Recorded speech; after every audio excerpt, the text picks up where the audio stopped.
Olá a todos, sejam bem-vindos ao Frente a Frente de hoje, que recebe o Dr. Carlos Eduardo Monteiro, que é defensor público-geral do Estado de Alagoas.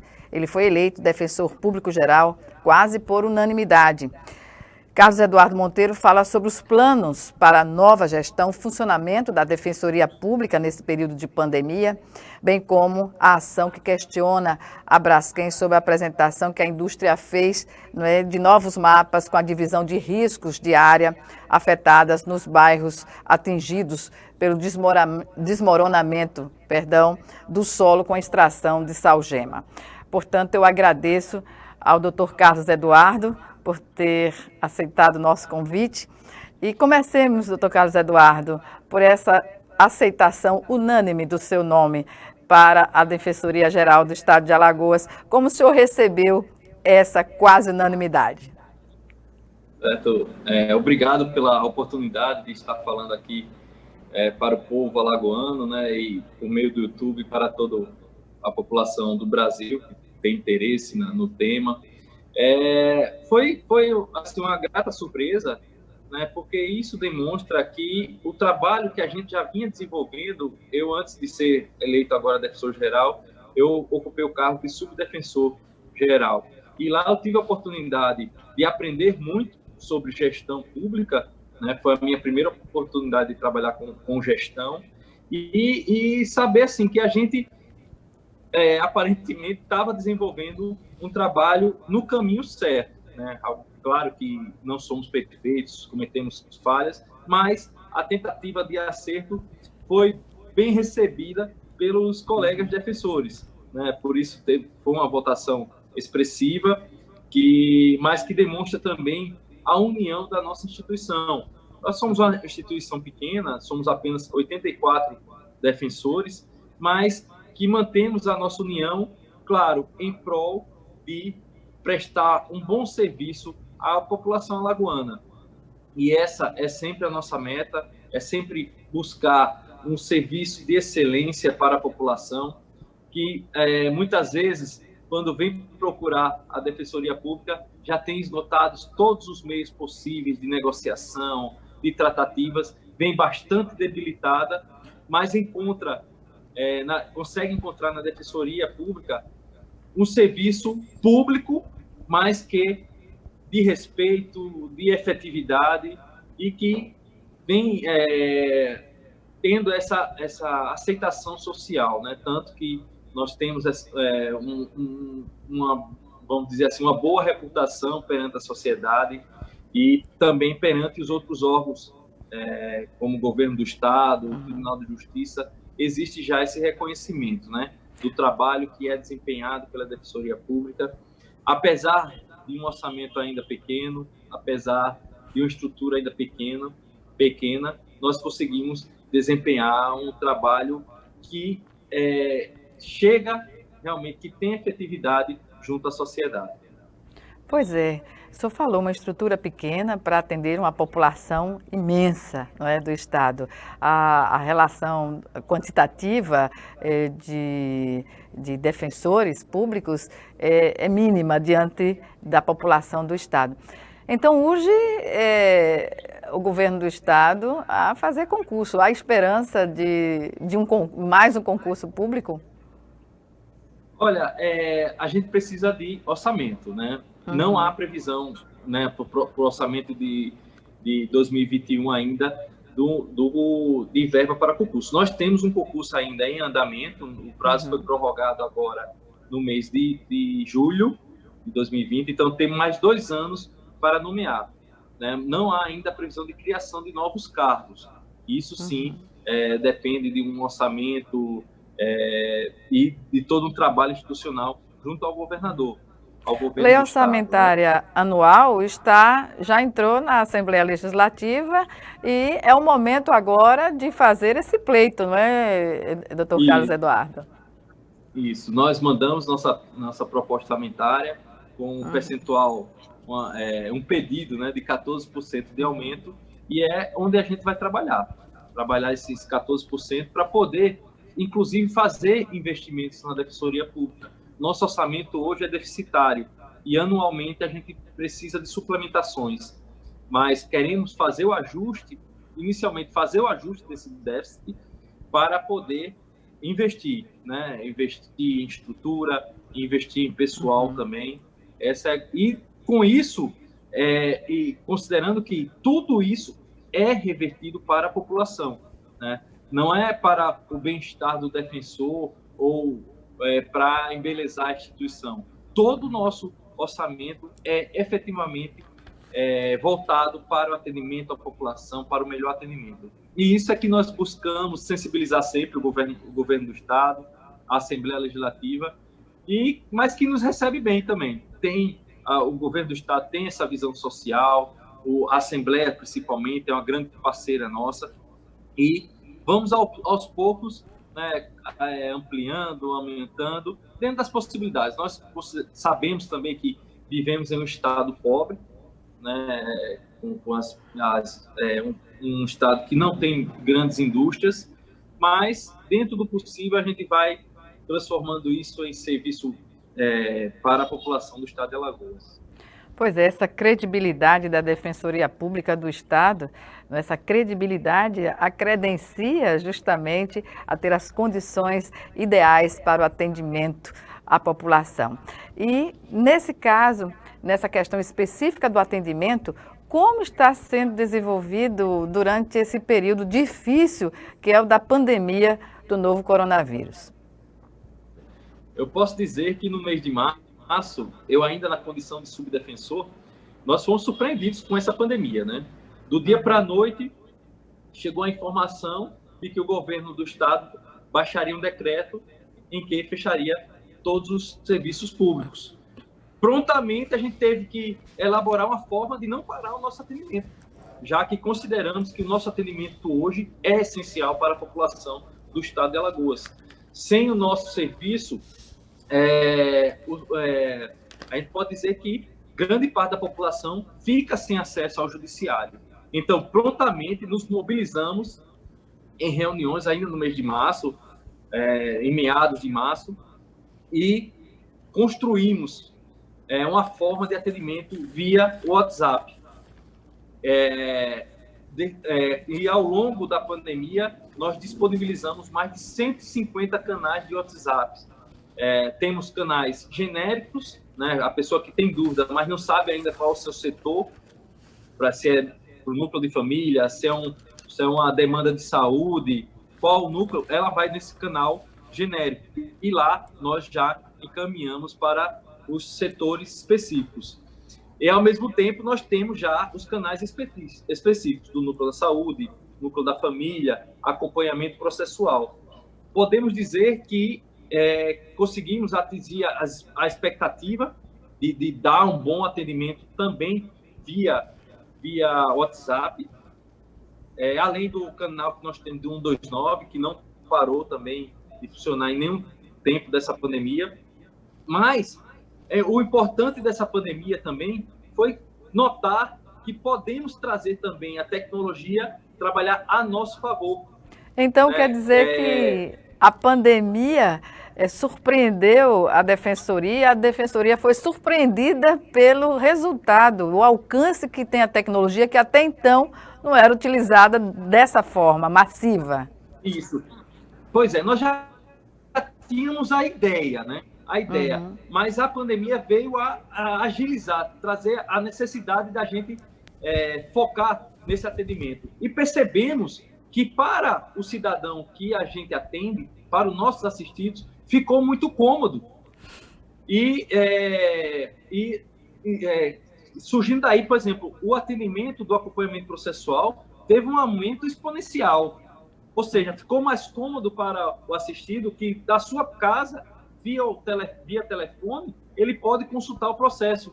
Quando em outro momento, antes da pandemia, ele deveria se deslocar à Defensoria Pública, o que já gera um custo para ele, né? Muitas vezes ele sequer dispõe desse dinheiro do transporte, e para pegar, no meio de outros atendimentos aqui, esperar um pouco ainda, tem aquela certa demora para poder ser atendido. E na comodidade de sua casa, ele agora pode consultar o seu processo sem gastar dinheiro com transporte, sem esperar por filas, né, sem entrar em filas, e na forma mais confortável e eficiente.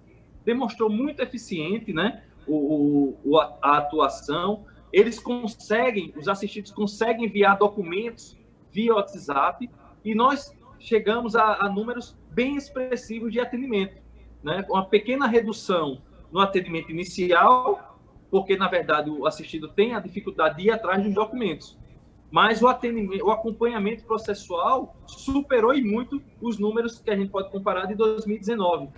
Ou seja, teve essa vantagem, esse bom resultado, né, para o atendimento, que a gente pretende potencializá-lo mesmo depois da pandemia. Essa agilidade também se aplica à tramitação dos processos nesse período, doutor Carlos Eduardo? Sim, teve como o judiciário não ficou praticando outros atos que dependiam da presença das partes, defesa, né, audiências, por exemplo, ficaram suspensas, eles puderam focar justamente em sentenciar, decidir, e teve um bom resultado, né? As estatísticas mostram aí que o Tribunal de Justiça de Alagoas foi um dos que mais produziram, né, com sentenças e decisões judiciais. Então, também teve esse bom resultado, né, para o povo alagoano, que foi uma agilidade no andamento dos processos que já estavam em trâmite na Justiça. Mas a Defensoria já iniciou agora, nessa nova fase, um agendamento para atendimento também presencial, não é? A partir de quando e como está sendo feito esse atendimento? Isso. A partir do dia 14 desse mês, nós abrimos a possibilidade do atendimento presencial, né? Porque a gente tem a consciência também que não são todos, apesar de estar bem difundido a questão da internet, a questão do smartphone, a gente ainda entende que tem pessoas que têm dificuldade com a tecnologia ou pessoas que realmente não têm acesso à tecnologia. Para isso, nós reabrimos para atendimento presencial. A pessoa pode chegar aqui que terá o seu atendimento agendado. Tudo garantindo, claro, a segurança sanitária, com distanciamento, com utilização de proteção para que não haja contaminação, mas também estamos dando essa possibilidade para atendimento. E por incrível que pareça, o atendimento ainda presencial ainda está bem pequeno, ou seja, isso é um indicativo de que o atendimento remoto está funcionando. Não só está funcionando, como está se consolidando, não é? Sim, sim. E a ideia da gestão pós-pandemia é a gente aprimorar e potencializar, trazendo mais conforto para a população. Nós tivemos agora, o sinal voltou. O senhor ia falar algo mais, doutor Carlos Eduardo? Teve uma queda no seu sinal rapidamente. Só que... Pois não. Isso, a ideia é potencializar, né, esse serviço remoto para o conforto da população, né, para o melhor conforto da população. Perfeito. Bem, nós vamos chamar agora o nosso primeiro intervalo e o Frente a Frente volta já já. É só um minuto.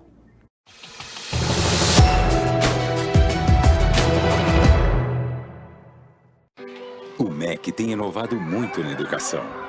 Agora, existe um documento que assegura a igualdade na aprendizagem da educação básica. E todo aluno deve ser alfabetizado até o 2º ano do ensino fundamental. Para os maiores, tem 500 mil novas vagas de ensino em tempo integral, aulas presenciais transmitidas por videoconferência e o novo ensino médio, focado no projeto de vida do aluno. No ensino superior, tem um novo FIES, 5 novas universidades federais, 9 mil novas vagas e 100% dos recursos previstos liberados. São inovações de uma ponta à outra. E para continuar inovando, o MEC lançou uma plataforma que reúne recursos educacionais da internet para educação básica. Professor, inscreva-se no curso online e torne-se um curador da plataforma. Ministério da Educação, Governo Federal.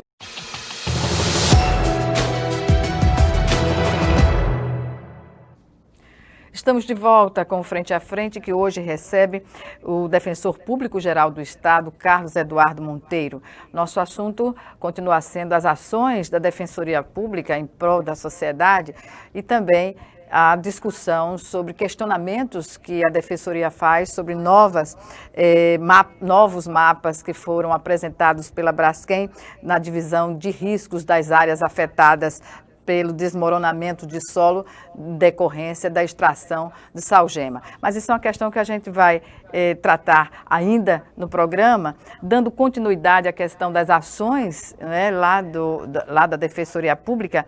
A Defensoria, doutor Carlos Eduardo, está realizando seleção de estágio, não só para Maceió, mas para outros municípios, se não me engano, 5 municípios. O que credencia essa seleção? Certo. É importante dizer da importância que tem o estagiário para a Defensoria Pública, né? Uhum. É o grande motor da Defensoria Pública, como eu tinha dito aqui antes, que nós temos restrições orçamentárias, mas o estagiário é uma grande fonte aqui de trabalho e de empenho e também de ensinamento para os estudantes, né? A prática dentro da Defensoria Pública, que atua nas mais diversas áreas, traz um grande conhecimento para os alunos também. Nós abrimos agora nova seleção. A gente tinha também, durante a pandemia, a gente ia instaurar, no momento que nós iríamos instaurar o novo procedimento de seleção, veio a pandemia e deixou um tempo suspenso. Mas retomamos agora e é aberto para alunos a partir do 4º período até o 9º período. Então, alunos que estejam nessa faixa aí, entre o 4º e o 9º período, podem se inscrever para estagiar na Defensoria Pública e serão bem-vindos e podem ter certeza que sairão com grandes ensinamentos práticos aqui vendo de perto, né, tanto o atendimento ao público como o trâmite processual perante o judiciário. E é interessante os estagiários, quem tem a condição de concorrer, é que a bolsa é no valor de um salário mínimo, não é? Em tempos de desemprego que se coloca e a possibilidade de adquirir uma experiência maior é um grande atrativo, não é, doutor Carlos Eduardo? Isso, há o pagamento de um salário mínimo, mais o auxílio transporte ainda. Uhum. É o que a gente consegue pagar também, né? E o que está na legislação que trata do estágio. Então, cumprindo isso, nós temos essa bolsa de um salário mínimo, hoje R$ 1.045 aproximadamente, bem como o auxílio transporte para ajudar no deslocamento dos estagiários até as nossas sedes. Doutor Carlos Eduardo, partindo para outro assunto, a Defensoria cobrou explicações a gestores do presídio Ciridião Durval sobre o vídeo que mostrava aquelas condições precárias dos presidiários. O que se pode dizer sobre essa ação no momento? Isso. A gente tem que ver aquela situação ali, Gorete, com bastante parcimônia, sabe? Tem uma grande questão política por trás disso, política institucional, né? Tem a questão dos policiais penais que estão em busca de direitos, né? de efetivação de direitos que eles dizem serem justos, e não entro nesse detalhe, bem como tem a questão do Estado que quer, né, tem a intenção também, dentro das limitações, para acolher os pleitos dessa categoria, os policiais penais. Só que no meio nós temos os presos, os familiares dos presos, que estão guarnecidos pelo Estado, e o Estado deve garantir mesmo aos presos todos os seus direitos, inclusive da dignidade. Nós pedimos informações a respeito daquele vídeo em que aparece alguns presos agonizando no chão, né? Até o presente momento, nós não obtivemos resposta ao ofício que foi enviado, mas assim que recebemos, tomaremos as medidas cabíveis para que situações como relatada não aconteçam, né? Se existiu a situação de muitos presos estarem na mesma cela, para chegar ao ponto de perderem o fôlego dentro da cela, isso é inconcebível, né? Por mais que estejam presos, por mais que eventualmente tenham praticado crimes, eles não perdem a sua dignidade nem os direitos de serem humanos, tratados, né? ali como seres humanos. Exatamente. Como seres humanos. Pois bem, voltando à questão de inscrições, né, houve estágio para os estudantes de direito que queiram trabalhar, né, no auxílio ao trabalho da Defensoria Pública, mas também a Defensoria abriu inscrições para a Guarda de Segurança Institucional. Qual é a carência nessa área, doutor? Certo.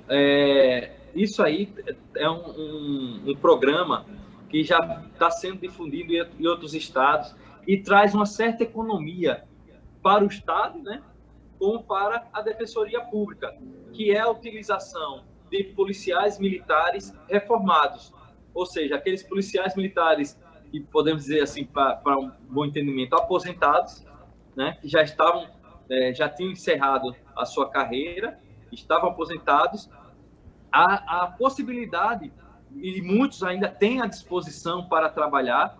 Então, nós fizemos um convênio com o Estado de Alagoas, o Tribunal de Justiça tem um convênio já similar, já em prática, e nós firmamos esse convênio também para que esses policiais prestem serviços à Defensoria Pública, fazendo a nossa guarda, e com isso nós economizamos com segurança, né? Hoje, um dos maiores contratos firmados pela Defensoria Pública, mais custoso para a Defensoria Pública, é justamente o contrato de guarda, de segurança, né? Para garantir a segurança dos nossos prédios. Com isso, nós faremos uma retribuição aos policiais que vão prestar esse serviço no valor de R$ 1.500, né? E com isso eles ficam à disposição da Defensoria Pública para proteger aqui tanto o patrimônio da Defensoria Pública, né, os prédios públicos, bem como garantir a segurança dentro das nossas sedes, da nossa instituição. Garantir a segurança para os defensores e principalmente para os cidadãos. Então, é uma iniciativa louvável ainda da anterior gestão do Defensor Público Geral, Ricardo Melro, e que nós estamos agora executando, né? Estamos na fase de execução, estamos na fase de inscrições, em que os policiais militares reformados podem ir no site e se inscrever no site da Defensoria Pública por e-mail e se inscreve. E é importante dizer, Gorete, que por que nós utilizamos o policial militar reformado? Porque não é nosso interesse tirar o policial que está na ativa, que está na rua, né? Que deve estar na rua fazendo a proteção de toda a sociedade. Por isso, esse convênio com o Estado de Alagoas é destinado para os policiais militares reformados. É importante destacar que o candidato policial militar reformado, seja ele estadual ou federal, né, ele tem que anexar à documentação sua ficha limpa, né? É uma exigência do edital. Sim, exigência do edital para a questão da idoneidade, né? E tudo isso, além de avaliações psicológicas e técnicas que será realizada pela Secretaria de Segurança do Estado de Alagoas, né? E nisso a gente já teve as tratativas com o secretário de Segurança, bem como o comandante da Polícia Militar do Estado de Alagoas. Então está bem avançado, creio que até o final do ano a gente consegue institucionalizar a Guarda de Segurança. Quantas vagas, doutor Carlos Eduardo?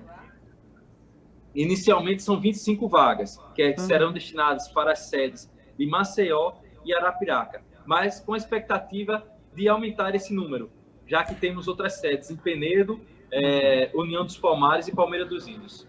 Haverá reserva técnica para esse quantitativo ou ele é o necessário no momento? Não, a gente abre inscrição para 25, mas é criada uma lista, né? E dentro dessa lista a gente vai chamando à medida da necessidade da gente aqui, da Defensoria Pública.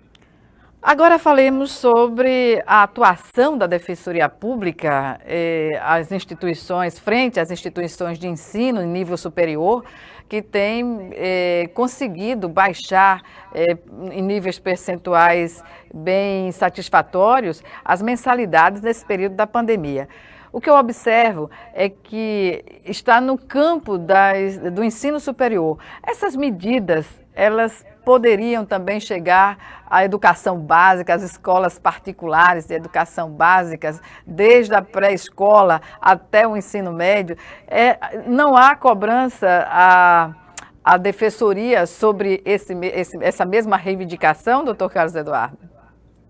Sim, e aí é interessante eu mencionar um ponto, Gorete, que é o seguinte: a Defensoria Pública e o Ministério Público, na questão de tutelas coletivas, de assistência de tutelas coletivas, a gente tem a mesma atribuição, né? A atribuição conhecida, inclusive está prevista na mesma lei, na Lei da Ação Civil Pública. Para a gente, inicialmente, chegou a demanda dos estudantes de faculdades particulares. E a demanda de escolas até o científico, né, o antigo científico, o ensino médio, é chamado agora, o ensino médio, ele ficou sob a atribuição do Ministério Público, que inclusive propôs ação e também teve êxito, né, para a diminuição das mensalidades do ensino fundamental até o ensino médio. E ficou, não foi nada combinado, mas ficou repartido, né? Nós cuidamos da questão das faculdades e o Ministério Público ficou com a atribuição do ensino fundamental e médio. Pois é. Me chama a atenção porque a educação infantil, que inclui a pré-escola, a cobrança é tanto ou quanto maior que muitas faculdades, né, aqui em Alagoas. Sim. Nós tivemos essa demanda realmente, mas o que impressionou nisso tudo foi a resistência de determinadas faculdades, mesmo diante da situação pandêmica que nós vivemos, em dar esse desconto, sem ter os custos, né, da universidade, da faculdade aberta, do prédio aberto, né? Então, infelizmente, tentamos por todos os meios resolver isso de forma extrajudicial, mas encontrando resistência, só nos restou o caminho judicial e obtivemos êxito, tanto que foram deferidas as liminares contra várias faculdades e efetivamente estão sendo dadas os descontos que se entendem justos, né? Que se entendem justos. Perfeito. Doutor Carlos Eduardo, vamos agora para o nosso segundo e último intervalo. É 1 minuto.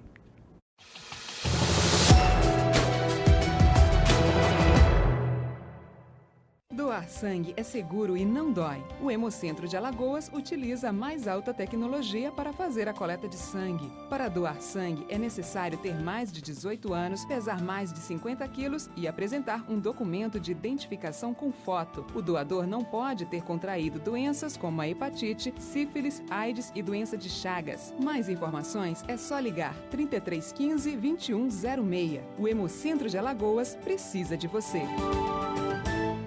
Calma, Chico, vai devagar. Você anda nervoso. Nervoso por quê, amigo? Baixaria. O que você fez ontem? O que tá acontecendo? Batendo na mulher de novo. Mas eu te tomei todas, perdi a cabeça, Não tem fiquei esse nervoso. negócio, não tem esse negócio tomei todas. Aqui todo mundo toma e ninguém bate em mulher, só você. Bebida não é desculpa. Onde tem violência, perde a mulher que apanha, os filhos e você. Homem que é homem, não bate.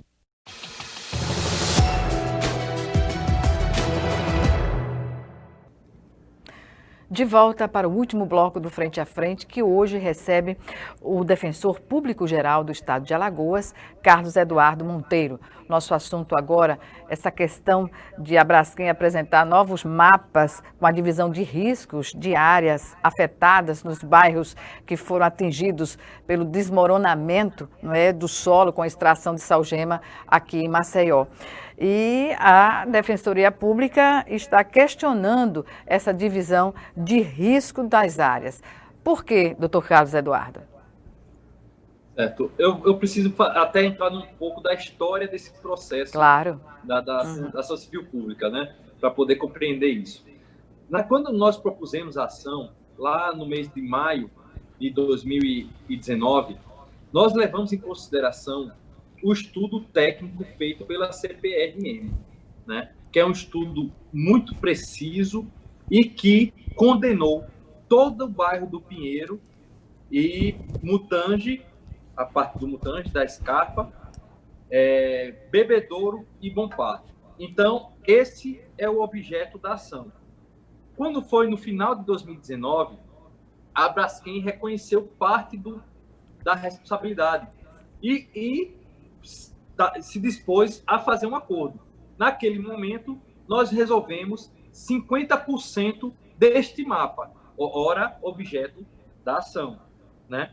Com o passar do tempo, o fenômeno foi piorando, foi aumentando, mais casas foram quebrando, e a Braskem foi, e dentro do acordo a gente tinha cláusula prevendo isso, que à medida que fosse quebrando, que fosse cedendo, a Braskem iria incorporando ao acordo. Só que chegou num momento agora em que a Braskem, através de estudos feitos, encomendados por elas, com empresas internacionais, que verificou que realmente toda a área que a CPRM condenou lá em maio de 2019 coincide com o problema, ou seja, eles reconhecem que todo o problema que nós colocamos como objeto da ação realmente é real e precisa ser resolvido. Só que propôs que nós fatiemos e colocando no acordo por partes. E é justamente isso que a Defensoria Pública não concorda. É contra isso que nós estamos questionando. Não queremos mais que seja fatiado. Se há o reconhecimento de que todo o mapa da CPRM está realmente incluído no problema, que nós façamos de uma vez por todas o acordo que abranja todo mundo. A população não aguenta mais essa insegurança de não saber se estou ou não no problema. Com esses estudos que coincidem com os da CPRM, não existe mais dúvida. Então, que sentemos e façamos um acordo mais abrangente possível, não limitando ou fatiando. E isso é o que nós colocamos para a Braskem, divulgamos para que a população tenha conhecimento disso, até porque devemos conta como serviço público à população e demos o prazo para que a Braskem responda a esse questionamento. Creio que, no mais tardar até semana que vem, nós possamos ter uma resposta para dizer se realmente vai ser feito o acordo geral ou não. Mas nós batemos o pé e não fatiar. Nós queremos que o problema seja resolvido em sua totalidade. Pois é, doutor Carlos Eduardo. A Braskem também atrela a concordância da Defesa Civil, não é, para essas questões. E a Defensoria Pública vai no sentido contrário. Por quê? Porque hoje se torna dispensável que a Defesa Civil faça uma reavaliação daquilo que já está posto no processo, né? Uhum. O mapa que foi desenvolvido pela CPRM foi avalizado também pela Defesa Civil. Então, o objeto nós já temos. Nós já temos a indicação de que todo o bairro deve ser esvaziado, né? Que os moradores devem ser transferidos, devem ser retirados do bairro. Isso nós já temos, nós não precisamos de um novo mapa ou de um novo atestado da Defesa Civil, né? O trabalho já está posto e é sobre ele que nós estamos defendendo a nossa tese. Isso é um formalismo desnecessário, né, doutor Carlos Eduardo, que vai atrasar a indenização às pessoas que já estão sofrendo de múltiplas, né, problemáticas, digamos assim. Isso, justamente. Vai causar um atraso, porque para se avaliar novamente, para que se faça um estudo em cima dos estudos feitos pela Braskem, é totalmente desnecessário. Os mapas coincidem. O mapa apresentado pela CPRM em 2019 é idêntico ao mapa agora apresentado pela Braskem. Não existe a necessidade de novos estudos ou de novos pareceres. o problema já está posto e reconhecido. Nós temos que garantir à população que há necessidade de sair, que elas saiam com suas indenizações. E é isso que nós estamos exigindo da Braskem neste momento. Pois é, a Braskem criou o problema, não é? Desde a implantação da indústria ali no coração da cidade, não é? Na praia, no bairro do Trapiche. Resolveu a indenização das casas, dos imóveis, e ainda cria problemas, por exemplo, quando se trata de acordos para proprietários que foram atingidos ou inquilinos por danos morais. Tem muita discussão e insatisfação dos moradores daquela área e de inquilinos que questionam essa postura da Braskem de criar dificuldades para reconhecer a condição de danos morais, seja para inquilinos, seja para proprietários. Como a Defensoria vê essa questão? Isso. Estabelece, não precifica danos morais. A única exigência que tem no acordo é que seja pago um preço justo, né? E essa justiça é avaliada justamente no trato individual. Muitos moradores que são hipossuficientes economicamente estão sendo acompanhados pela Defensoria Pública. Como a Defensoria vê essas dificuldades colocadas pela Braskem? Certo. É importante colocar, Gorete, que a gente vem acompanhando de perto, né, o atendimento individual dos acordos. Nós mesmos assistimos muitos moradores que se enquadram como hipossuficiente, e é bom colocar que das 1.500 propostas feitas pela Braskem, apenas uma foi recusada, certo?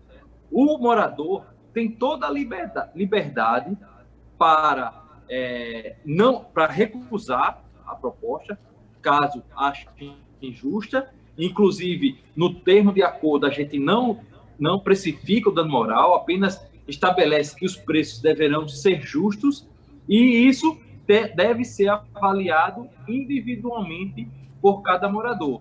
Nós temos esse grande número, né? Creio que durante as tratativas deve-se chegar e deve estar se chegando a um valor que seja justo, tendo em vista esse grande número de acordos que já foram firmados e aceitos pelos moradores.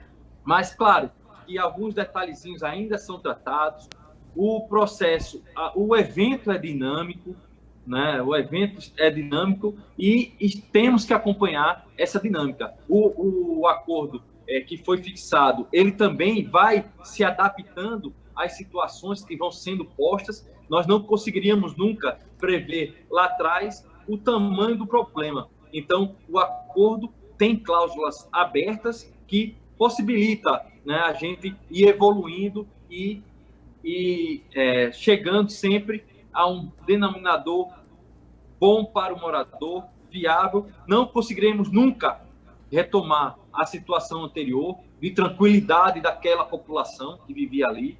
Hoje, o acordo, as indenizações serão um consolo, né? Nunca conseguiremos restabelecer a vida que era do bairro, né?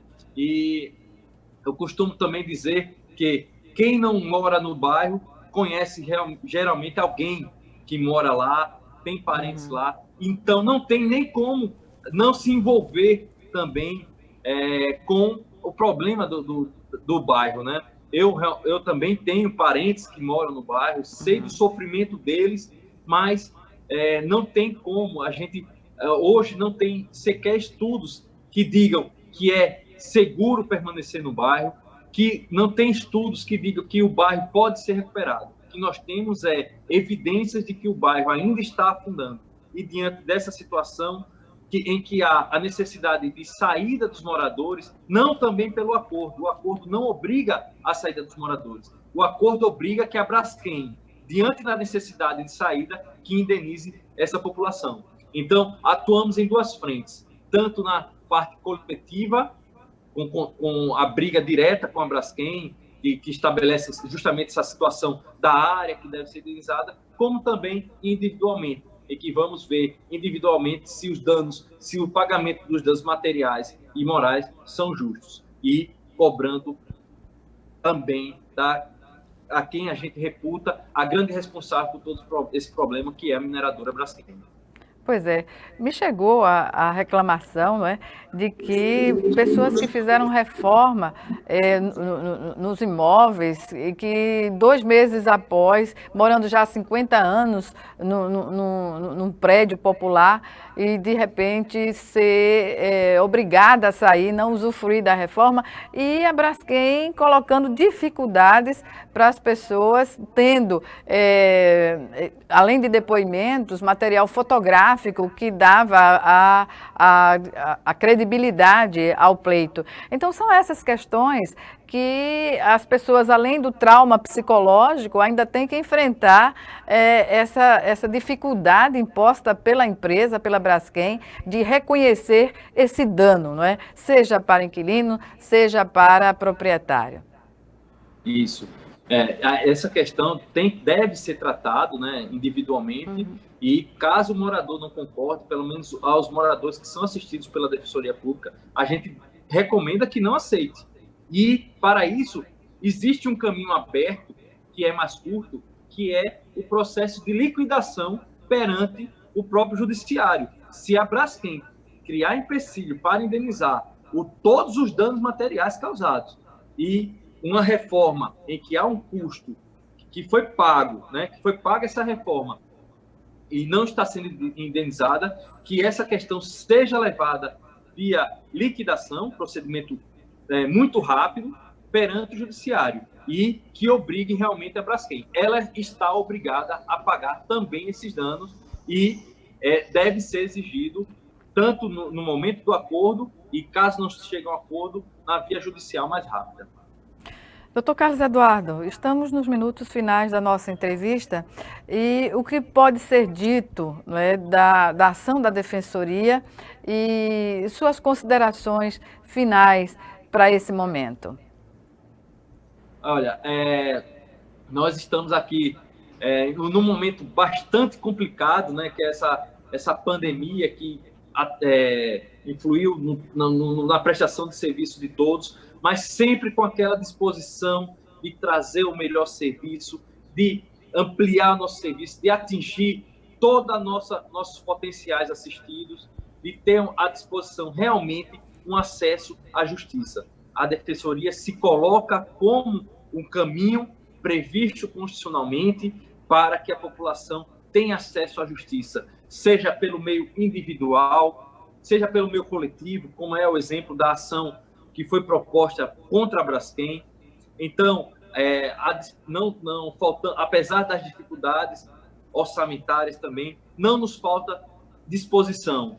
Contamos com uma equipe muito boa de defensores públicos, pessoas abnegadas, forjadas realmente para atendimento ao público hipossuficiente e que se coloca diuturnamente à disposição para resolver o problema da nossa população alagoana.